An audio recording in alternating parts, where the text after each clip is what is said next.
വികസന മുരടിപ്പ് നേരിടുന്ന പത്തനംതിട്ടയിൽ ജനങ്ങളുടെ ഏക പ്രതീക്ഷ ഇന്ത്യയിൽ മാത്രമാണെന്ന് അനിൽ കെ ആന്റണി. പ്രചാരണത്തിൽ മറ്റു സ്ഥാനാർത്ഥികളെക്കാൾ ഒരുപടി മുന്നിലാണ് ഇന്ത്യ സ്ഥാനാർത്ഥി അനിൽ കെ ആന്റണിയുടെ പ്രചാരണം.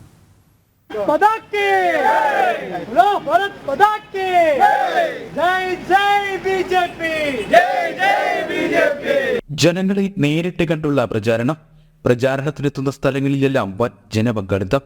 മണ്ഡല പര്യടനത്തിൽ പുതുതലമുറ വോട്ടർമാരുടെയും വലിയ സാന്നിധ്യം. പ്രചാരണത്തിൽ മറ്റു രണ്ട് സ്ഥാനാർത്ഥികളെക്കാൾ വളരെ മുന്നിലെത്തിയിരിക്കുകയാണ് എൻ.ഡി.എ സ്ഥാനാർത്ഥി അനിൽ കെ ആന്റണി. മണ്ഡലത്തിലെ വികസന മുരടിപ്പിൽ നിന്നും ജനങ്ങൾ മാറ്റം ആഗ്രഹിക്കുന്നുണ്ടെന്നത് വ്യക്തമാണെന്ന് അനിൽ കെ ആന്റണി പറയുന്നു.